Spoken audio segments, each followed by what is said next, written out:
Salut les amis, salut tout le monde et bienvenue une fois de plus sur votre chaîne d'information préférée, Clop Info. Aujourd'hui, on se tape pour une nouvelle note d'information du côté du Mali pour vous présenter un communiqué du gouvernement de la transition de ce 1er juillet 2024. En effet, dans les coulisses du forum de Crans-Montana, une scène inattendue s'est jouée ce samedi 29 juin 2024, offrant un nouveau souffle aux autorités de la transition du Mali.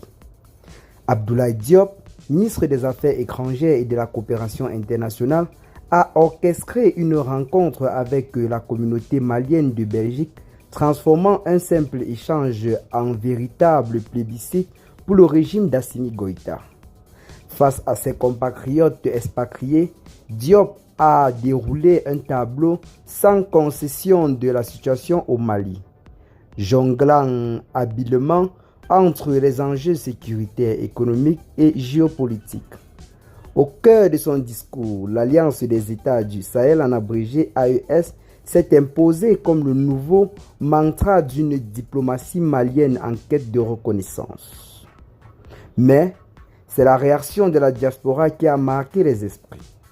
Lors des critiques attendues, les Maliens en Belgique ont offert un soutien sans équivoque aux autorités de la transition.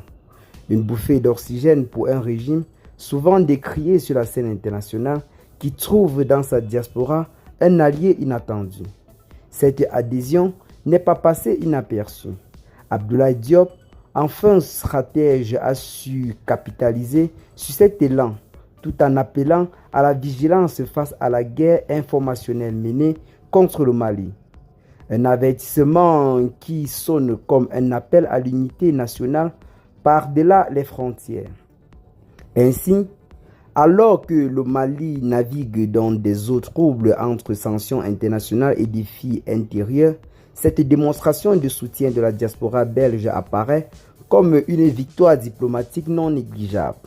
Elle offre à Assimi Goïta et son gouvernement un nouveau levier d'influence, transformant potentiellement chaque Malien de l'étranger en ambassadeur de facto de la transition. Dans ce jeu d'équilibre entre légitimité intérieure et reconnaissance internationale, le régime malien vient peut-être de marquer un point décisif. Reste à voir comment ce soutien se traduira concrètement au-delà des discours et des effusions du moment. Car c'est bien sur le terrain des réalisations concrètes que se jouera in fine l'avenir du Mali et la crédibilité de ses dirigeants actuels. Eh bien les amis, c'est là que l'on doit se séparer, c'est ce qui est pour les nouvelles du jour. C'est véritablement un grand soutien qui vient là renforcer le moral des membres de la transition. Dites-nous en commentaire ce que vous en pensez. Partagez la vidéo aux amis si vous l'avez trouvée intéressante. Abonnez-vous à la chaîne si ce n'est pas encore fait. Et à très bientôt les gars pour de nouvelles notes d'informations. Ciao.